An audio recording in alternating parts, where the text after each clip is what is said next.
It's the first time that Mexico loses in El Azteca in a World Cup. Congrats to England. They survived El Azteca. Mexico played well from the start to finish, but it wasn't enough. What happened? Why did Mexico lose? England is the best team that Mexico has faced in this World Cup. Mexico should not be ashamed to lose to England. England has some of the best players in this World Cup. Only a few teams have a better team than England. The only team that I put over England when it comes to players is probably Spain, France, and probably Portugal.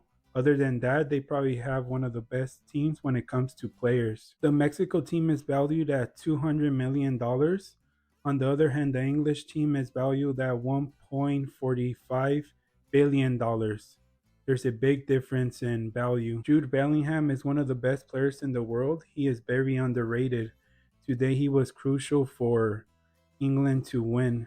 He scored 2 goals, and then he was also one of their best players. He was defending, he will attack, he will do everything. England has been very inconsistent in this World Cup, and it showed tonight against Mexico.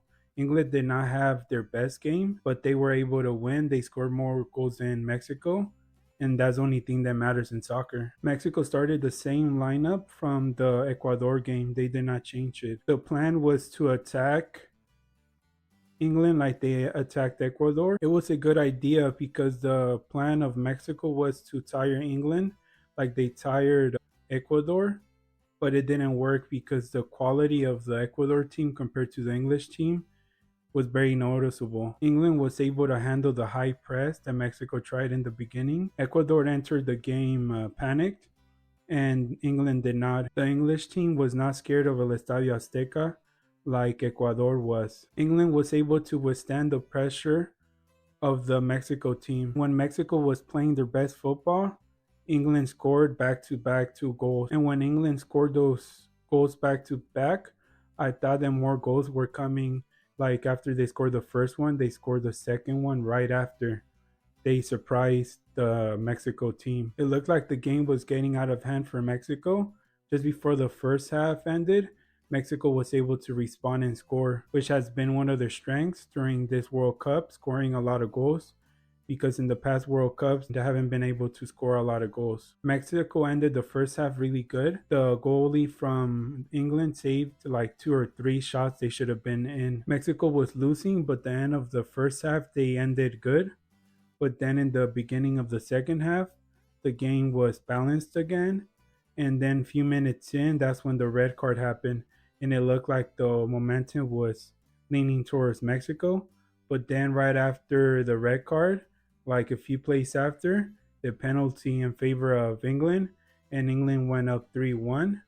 At that point, I was like, this game is over. But then again, Mexico was able to respond and they scored in a penalty, and the game is now 3-2. And then Mexico was back at the game. They had like 15 minutes plus 11 minutes of extra time to score. Mexico tried, they had their chances, but they weren't able to get that tying goal to send it to overtime. Pickford was amazing. He had a lot of saves today. Mexico lost the game because they missed too many chances. With world class teams like England, you cannot miss. You have to score all the chances you get because you won't get a lot. Because when a team like England gets their chance, they're going to score. Mexico made a lot of crucial mistakes throughout the game that cost them key mistakes.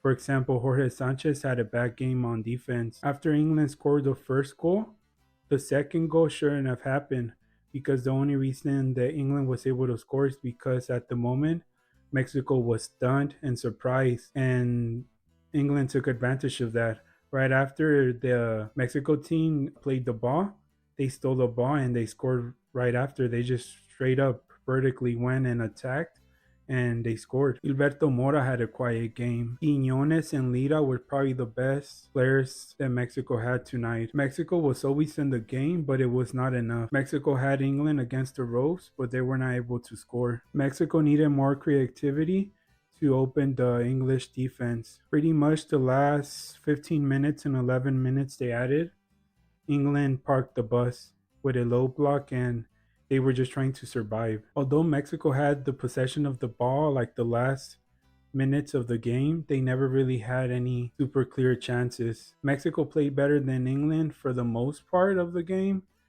but they weren't able to score. You have to score to win. It's that simple. There was a lot of talk about El Azteca coming into this game and if it was going to have an effect on the English players. Did El Azteca play a part in the game? The altitude of El Azteca is over 7,000 feet above sea level. The English players started to get tired, or they started to look tired at the end of the first half, and then in the beginning of the second half as well. It was more obvious the last 30 minutes of the game. I don't think they looked as tired as everybody expected because they always had the momentum.